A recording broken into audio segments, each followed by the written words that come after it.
বাড়ি ভাঙার কথা বলছেন, কিন্তু এনারা কোথায় যাবেন? কোথায় যাবেন সেটা কি আগে সুরক্ষা দেওয়া হয়েছে? সেটা বলা হচ্ছে। আপনারা কোথায় যাবেন? কোথায় যাবেন? কোথায় যাবো? বাড়ি ছেড়ে কোথায় যাবো? আমরা কোথায় যাবো বাবা? ওই তো আমার ঘর তো ভালো ছিল।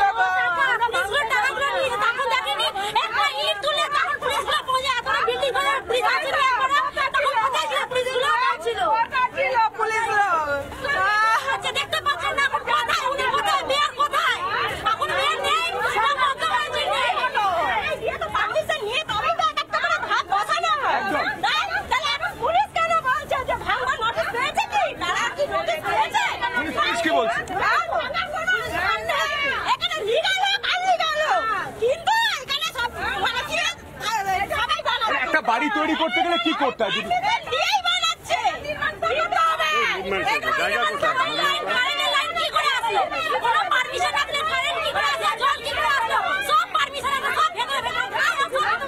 ভেতরে ভেতরে খায়, পারমিশন রয়েছে, কে পারমিশন দেয়? এবং সেটা এই দিয়ে আজকে মানুষগুলো কি বলবেন? পালিয়ে যাচ্ছে। ছবি দেখানোর চেষ্টা করি।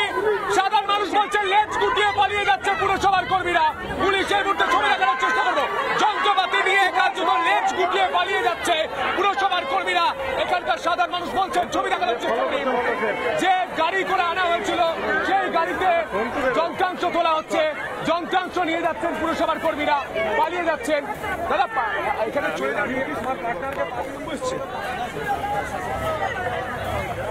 এই মুহূর্তে নিয়ে চলে যাওয়া হচ্ছে কলকাতা কর্পোরেশনের তরফ থেকে যে বড় বড় মেশিন আনা হয়েছিল, সেই বড় মেশিন নিয়ে চলে যাওয়া হচ্ছে। এই মুহূর্তে ছবি দেখাচ্ছে রজনীকান্ত বেরা। লোকজন উঠছে, লোকজনকে গাড়িতে তুলে দেওয়া হচ্ছে। রজনীকান্ত বেরা এই মুহূর্তে রজনীকান্ত বেরা ছবি দেখাবে। বড় বড় মেশিন গাড়িতে লোড করে নিয়ে যারা ভাঙতে এসেছিলেন তাদেরকে নিয়ে চলে যাচ্ছেন। সাধারণ মানুষ বলছেন কার্যত লেজ গুটিয়ে পালিয়ে যাচ্ছে। গোটা বাংলার মানুষ দেখুন, রিপাবলিক বাংলার মানুষের সাথে প্রশ্ন করে, কোন বেআইনি নির্মাণকে সমর্থন করে না। কিন্তু আমি জানতে চাই যে বেআইনি নির্মাণ হয়েছিল জানতো না কলকাতার মেয়র, আজ বাড়ি ভাঙতে পাঠিয়েছিলেন, তারা পালিয়ে যাচ্ছেন। এই মুহূর্তে সরাসরি প্রশ্ন করবো, পালিয়ে যাচ্ছেন।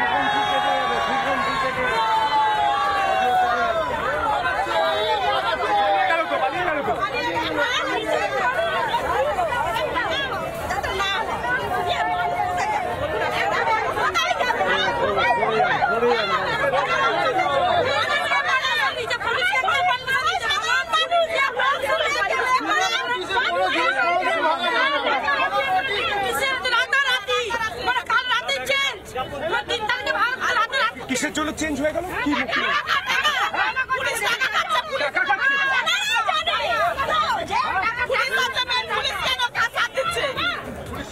পুলিশ প্রথমে বন্ধ করলো না কেন? এটা আনলিগাল আছে, এটা হবে না। এখানে জায়গায় মাটি খারাপ আছে, পুলিশই তো সবকিছু করেছে। সবকিছু করেছে। আজকে যখন এনারা সমস্ত আই দিয়ে বাড়িটা তৈরি করেছেন তখন বলছে ভেঙে দেবো। কোথায় যাবেন এনারা? এদেরকে ব্যবস্থা করুক একটা। গরিব মানুষ যাবে কোথায়? ওনারা জায়গা দিক, যারা ভাঙতে আসছে বা যারা আছে, কমিশনার যাই থাকুক না কেন তারা জায়গা দিক। নানা ধরনের কন্টেন্ট দেখার জন্য লাইক করুন, শেয়ার করুন আমাদের ফেসবুক পেজ, সাবস্ক্রাইব করুন আমাদের ইউটিউব চ্যানেল। পাশাপাশি অন্যান্য ব্রেকিং নিউজের জন্য অবশ্যই চোখ রাখুন রিপাবলিক বাংলায়।